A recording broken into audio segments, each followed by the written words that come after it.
Hello, everyone, and welcome to my preview for the March 3rd edition of AEW Dynamite. I am, of course, your host, Miss Dynamite herself, Stephanie Chase, and I am here to take you through the card of what promises to be a huge edition of Dynamite. Yes, we are on the final stop on the road to Revolution, the crossroads, as it were, and this week we have the massive match that we have all been waiting for as Cody Rhodes teams up with Red Velvet to take on Shaquille O'Neal and Jade Cargill. But before we get started, if you like this video, please give it a thumbs up and subscribe to my channel. And if you love all elite wrestling, then you are in the right place because I will be celebrating Revolution every day this week by uploading a new AEW related video. Yes, this is day one with my Dynamite preview. Tomorrow night, Wednesday night, the hour before Dynamite, myself and SP3 from True Heel Heat and Wrestling Daily will be having a Shaq pre-game party. Yes, join us the hour before Dynamite where we will be going through the card, giving our thoughts and predictions on the matches, and most of all, having fun. Then on Thursday, join me and the Up Next boys as we get in the mood for Kenny Omega versus Jon Moxley, the barbed wire death match by watching Terry Funk versus Onita live. Then on Friday, as usual, it is AEW Weekly on this channel, 11:30 p.m. UK time. Then on Saturday, myself and Benno from Grapple and Post Wrestling, we will be reviewing Revolution 2020. Is it one of the greatest pay-per-views of all time? Let's see what we think a year on. And then Sunday, it's the big day. Yes, Revolution Day, the hour before Revolution. I will be hosting my own little pre-show live on this channel that you can all join in and interact with as we get ready for the show. And then on Monday, I will be reviewing Revolution live for all of you to watch. But now let's get into the reason why you're all here to talk about AEW Dynamite. As I said, this is the big go-home show for Revolution, but it's even bigger than a big go-home show because Shaq is going to be on there, yes. But let's have a little look at what happened last week. I thought last week's Dynamite was great. I thought it was full of really strong angles that are building towards Revolution. We saw Jon Moxley answer Kenny Omega's exploding barbed wire deathmatch challenge. We saw MJF and Chris Jericho lay in a horrific attack on the Young Bucks' father, Papa Buck, leading to their tag team championship match at Revolution. And we saw Sting do a stinger splash after putting Taz's son Hook in a body bag and Darby ziplining down to the ring. So yeah, the hype for Revolution is strong, but I think this week's show is going to be extra special and get us extra excited for this pay-per-view on Sunday. Of course, it's Sunday, not Saturday. And you know, AEW has a lot to live up to because their pay-per-views are always amazing. But as I was saying earlier, I think Revolution last year is one of the strongest pay-per-views I have seen in a long time. So my expectations are really high for what they're going to do for Revolution this year. So last week, we saw Hangman Adam Page take on Private Party's Isaiah Cassidy. And Cassidy, of course, had Matt Hardy and TH2 in his corner. And then during the match, we saw Hangman's pals from the Dark Order, John Silver and Alex Reynolds, come out as equalizers. So during the match, Hardy was ejected from ringside and Page eventually won. And then at the end of the match, we saw a really sweet scene where John Silver and Alex Reynolds were going to celebrate with Hangman Page. But sadly, the celebrations were interrupted as a video played of Matt Hardy saying that if Hangman Page loved the Dark Order so much, he was going to hurt them. And the next thing, 5 Allen Angels was brought out and thrown through a ringside table. So for this match, the Dark Order are really going to be out for revenge and also to soften up Matt Hardy, who has a match with Hangman Page at Revolution for their Q1 earnings.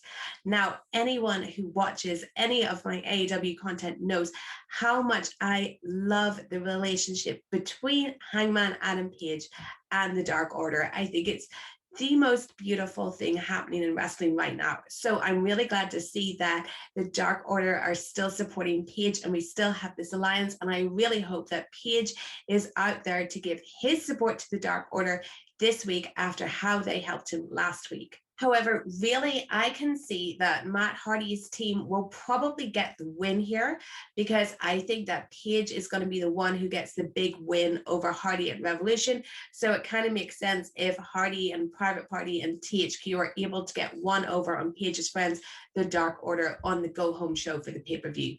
I will say, though, I think this is going to be a really good match because we know how great TH2 are, we know how great Private Party are, but the Dark Order are particularly underrated, especially John Silver, Alex Reynolds, and Stu Grayson. And I think that there's just going to be some really great moments in this match. Think of the spots that John Silver can do. So I even think that this could be the best match on the show. It's kind of the one that you're not expecting to steal the show, but it very well might. And I am very excited anytime the Dark Order gets in the ring. So speaking of the Dark Order, they have another match on this week's Dynamite as Preston 10 Vance will be taking on the Acclaimed Max Caster for a spot in the Revolution ladder match. The ladder match, last week we saw Lance Archer beat Rey Fenix to earn a spot in it, and already with spots we have Cody, Scorpio Sky, and Penta, so it's shaping up to be a pretty good match. I think the inclusion of 10 here in this match is very interesting because 10 is someone that he's one of those AEW competitors that we're more used to seeing on Dark. However, he did have a really big spot at the Celebration of Mr. Brody Lee show back in December, where he teamed with Cody and Orange Cassidy to take on Team Taz because he is the favorite wrestler of -1. And I just have the feeling that they're very high on 10, and rightly so. And they like to save him for like certain big spots where he can get a good win. So going into this match, I actually think that it will be 10 who will surprise us and get the win. And when I say surprises, like Max Caster, the Acclaimed, they've been very well pushed on Dynamite so far. They've had a lot of big matches, but we haven't really seen Caster have a good solo outing.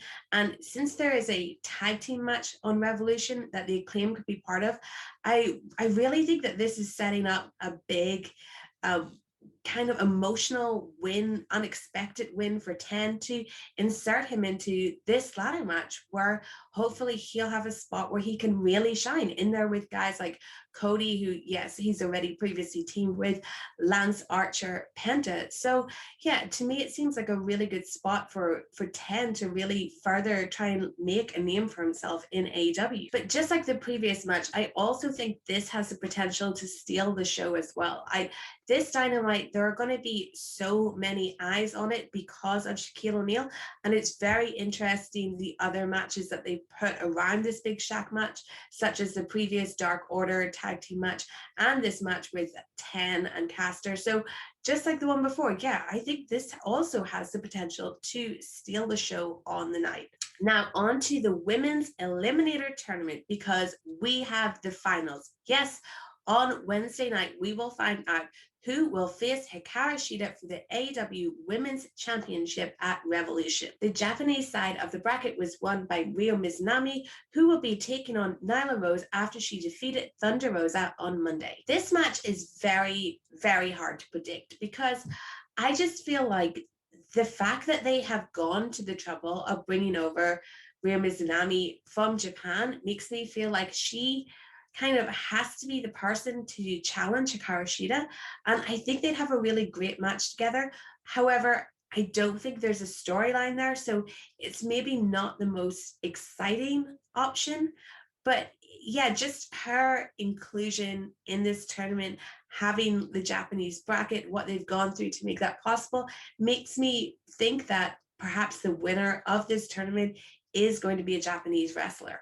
Now, when it comes to Nyla Rose, she is a former AEW Women's Champion. So she does have a past and a history with Hikaru Shida. However, I just don't know if that's a match they want to go to again at the pay-per-view, especially because we haven't really, other than this tournament, of course, but we haven't seen much from Nyla Rose recently, and there's nothing really built up there. And I don't think that a rematch between her and Hikaru Shida is something that people are necessarily clamoring for. So I still think it does make more sense for Mizunami to take the win here on Dynamite and advance to facing Hikaru Shida. But I think if Mizunami wins on Dynamite, Hikaru Shida is retaining her championship at Revolution. But I will say that I think the AEW Women's Eliminator Tournament has been absolutely brilliant. I would tell everyone to check out all the matches. They're all very easily accessible on YouTube. The matches that happened on Sunday night, they were put on YouTube after there was some trouble with Bleacher Report. So AEW, I think, are really doing the best possible job to try and promote their women's matches throughout all these different platforms. It's really great for fans. As I said, it's totally accessible. There's no excuse not to watch the women's eliminator tournament, and it's been great. It's been so cool to see matches happening in Japan and these matches that have been taking place in Daly's place. I just think it's been a great tournament. It was a great idea, and I hope we can see more stuff like that. And I hope that all the women we saw on the Japanese side do eventually make their way to AEW. Now, as I keep saying, this is the Shaq edition of Dynamite. However, there is another man who is getting into the ring on Wednesday night that I think we should all be equally excited to see in action. Yes, after nearly 14 years, 14 years away from the ring, 67-year-old Tully Blanchard will be stepping in the ring in Daly's place to team with FTR to take on Jurassic Express. So, fun fact, Tully Blanchard last had a match in August 2007 on an NWA show where he faced Dustin Rhodes. Yes, AEW's own Dustin Rhodes was Tully Blanchard's last opponent. So obviously what excites me about this match is the fact that Tully Blanchard is going to be wrestling, and I'm very, very curious to see what he can do. I don't expect much physicality from him. I more expect him to throw a couple of really hard, stiff-looking punches. But the only thing that maybe throws me from that theory is he's teaming with FTR. FTR are a great tag team, but they're very serious. They take wrestling very seriously. They take tag team wrestling very seriously. And that is both part of their on-screen character and their real life character. So I kind of feel like FTR wouldn't be getting into this situation of teaming with Tully Blanchard and bringing Tully Blanchard back into the ring if they weren't certain that this wouldn't be completely worthwhile and Tully is going to do something that's going to make us all go, whoa, Tully Blanchard, he's still got it. But of course, this match is something that's been built up with a storyline in the past couple of weeks between FTR and Jurassic Express. FTR have done some very bad things to Jurassic Express. They cut the horns off the mask of Luchasaurus, and they also abducted Marco Stunt. And Marco Stunt seems to be the one that Tully has the real beef with. So I do imagine that there's going to be a spot between Tully Blanchard and Marco Stunt that will probably be quite comical. It will either be something comical or Tully is just going to knock him out. But either way, I'm very excited to see what they can come up with this match. And I think it's going to be very entertaining. And you know what? Tully Blanchard, an absolute legend in the world of wrestling, 14 years away from the ring. It is very, very cool to see him step back in there in such a big edition of Dynamite. And finally, here is a match that we have been waiting literally months for because it was on the November 11th, 2020 edition of AEW Dynamite that Jade Cargill interrupted Cody Rhodes. She made her debut, and that was when we first heard the words Shaq on Dynamite. Now, of course, originally this match, it looked like it was setting up Cody and Brandy to take on Jade Cargill and Shaq, but it is now Cody teaming with Brandy's protege, Red Velvet, to take on Jade and Shaq. And of course, all eyes are going to be on this match. And having Shaq there, he's such a big legendary name. He's so super famous.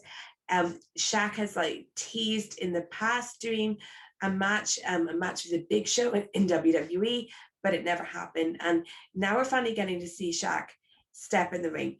But my theory here is Shaq is like a red herring. We've heard that Shaq has been training with QT Marshall, and I'm sure that QT has taught him some really good, impressive moves that he can throw out there against Cody. But really, this match is all about the women. It's all about Red Velvet and Jade Cargill. Red Velvet has had quite a few matches on Dark. She is very, very good. And she really impressed me on the mic a couple of weeks ago when she was brought out by Arn Anderson to be Cody's partner. Then there's Jade Cargill. We have absolutely no idea what Jade Cargill can do in the ring, but we can't wait to find out. Firstly, she looks absolutely incredible. If she can wrestle half as good as she looks, there'll be no problems because she is so athletic looking. She's got such a strong look. She just looks like a perfect superstar, and I can see why she caught the attention of AEW. Based on the fact that Jade is so athletic, she's so impressive looking, just what they've put into her, as far as how they've promoted her, even just giving her this match, they've made her the most awesome logo. If you haven't seen it, like look up the logo that they have for Jade Cargill. It's so cool. All those things make me think that she is getting the absolute top-notch training to make the best possible first impression that she can in this match. So yes, Shaquille O'Neal will be wrestling. All eyes will be on Shaq, but I think once the match starts, this is going to be a star is born moment for Jade Cargill. I wouldn't be surprised if Jade Cargill is the person who gets the pinfall in this match. I can't see Cody taking a pin. I can't see Shaquille O'Neal taking a pin, and I can't see Jade taking a pin. I think it's going to be Jade Cargill pinning Red Velvet for the win. Also on this week's Dynamite, Paul White will speak. Yes, we learned last week that the Big Show is no more and Paul White is all elite. So he will be on the show. Let's see what he has to say. He is, of course, going to be a commentator on AEW's new YouTube show, but he is also able to wrestle. And it is interesting that they made the announcement of Paul White last week and he didn't appear, but he's going to appear this week, which just maybe coincidentally, who knows, happens to be the show that Shaquille O'Neal is on, and the Shaq and the Big Show have faced off before, so you never know, it could happen again. And also MJF and Jericho will be having a press conference to address what they did last week to per Papa Buck, I hope is all right and has been taking it easy all week. And that is all from me for this week. I hope you guys enjoyed this video. Everybody enjoy AEW Dynamite on Wednesday. I know it's going to be an awesome show, and enjoy Revolution on Sunday. And of course, as I said, if you want to get in the mood for Revolution, then this is the channel to be subscribed to. This is my first video from Revolution week. This Dynamite preview. Join me and SP3 tomorrow night, the hour before Dynamite, for a Shaq pregame party. Then on Thursday, I'll be watching Terry Funk versus Anita. Yes, really, I will be watching that live. Friday is, of course, AEW weekly night. Then Saturday, myself and Benno will be reviewing Revolution from 2020. Then on Sunday, you can catch me here live the hour before Revolution for my pre-show party for that. Then on Monday, I will be reviewing Revolution. But there is also a very special video, which is probably live on this channel as I speak, because myself, SB3, Andrew Thompson, and Benno, we got together to book the ultimate AEW versus New Japan Supercard. Yes, this is the most fun video I've ever made, and I was so excited to get it up. What we did was we each presented a card of matches that will be AEW wrestlers versus New Japan wrestlers. We each read out our cards, and then we proper battle it out to put together the ultimate supercard. So please, guys, give that a watch. And once again, thank you. Don't forget to like this video and subscribe to my channel and share it, and invite everyone you know to join in the fun and this celebration ahead of AEW Revolution.